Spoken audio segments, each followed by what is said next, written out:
le conseil du fakir. 20 cipayes, la main sur leurs pommeaux fourbis, le crâne rasé ceint du paliacat, gardent le vieux nabab et le begum d'Arcat. Autour danse un essaim léger de l'al-bibis.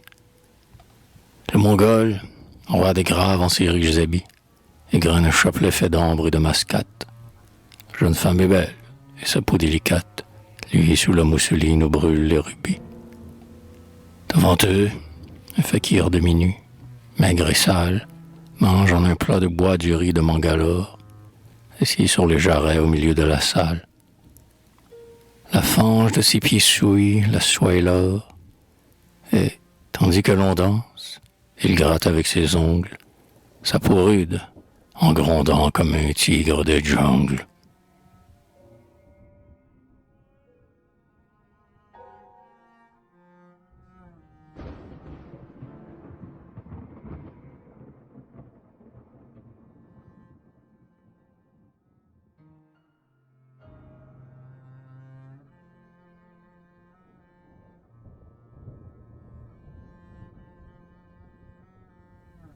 L'aile noire d'Iblis plane sur ton palais. Mohamed Ali Khan, ta fortune est au fait, mais la suprême part que le destin t'a faite va t'échoir au nabab sans beaucoup de délai. Tes crimes les plus lourds, tes vices les plus laids, hâtent leur sinistre et vont clore la fête. Allah, rien n'est profond, par l'âne du prophète, comme l'aveuglement sans borne où tu te plais. Nabab, ta barbe est grise et ta prudence est jeune, et moi, j'ai reconnu la haine et son dessein, par l'œil de la prière et l'oreille du jeûne. Pourquoi réchauffes-tu le reptile en ton sein, ô Mohamed? Voici qu'il siffle et qu'il t'enlace, et qu'il cherche à te mordre la meilleure place.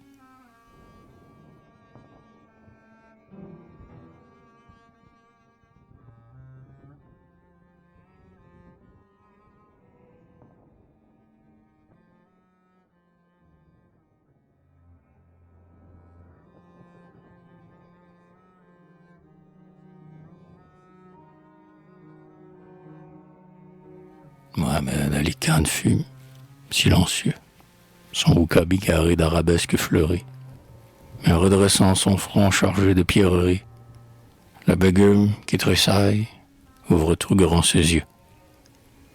Le fakir dit « Allah, le cœur capricieux, qu'enveloppe l'encens impur des flatteries, s'endort au bercement des molles rêveries, et s'éveille, enflammé d'un songe ambitieux. Il n'est pas bon d'errer des regards et de larmes, or le cercle rigide où vit l'honnêteté, comme sa gaine sombre une éclatante lame. Malheur à qui ne sait que l'amour, la beauté, la jeunesse qui rit avec sa bouche rose, fleurissent pour l'enfer quand le sang les arrose.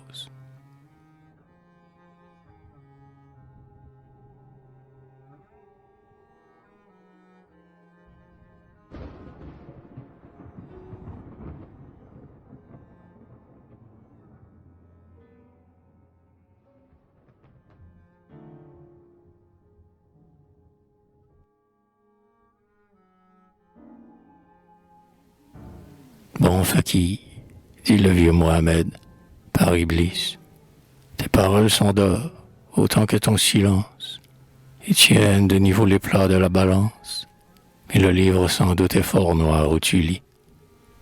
Alors la begum, riant comme les bengalis, et penchant vers l'époux son col plein d'indolence, dit « Le saint homme rêve », et puis elle lui lance une bourse du bout de ses beaux doigts polis.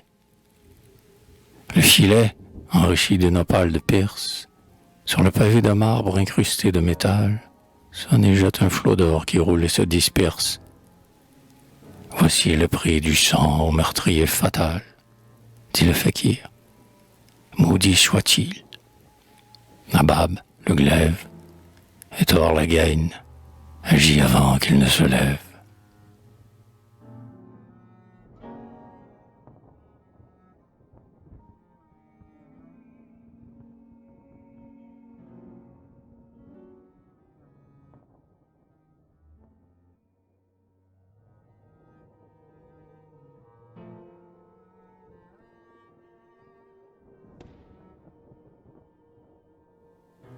il sort.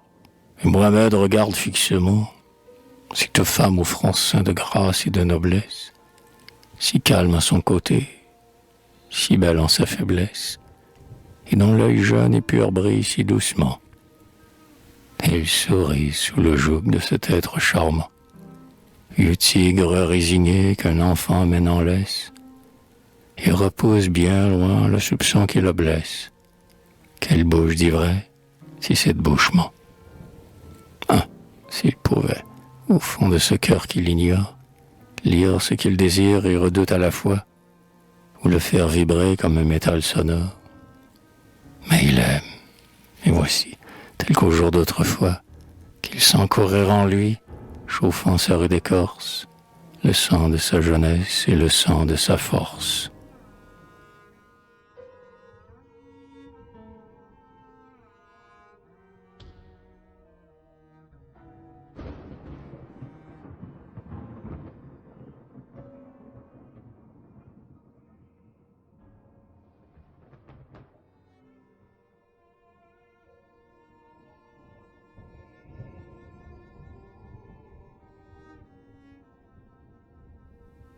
La nuit monte et saisit dans ses filets en feu les mers, les bois épais, les montagnes, les nues.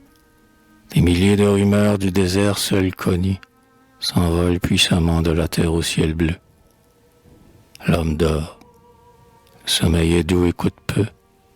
Les belles visions y sont les bienvenues, dit le sage.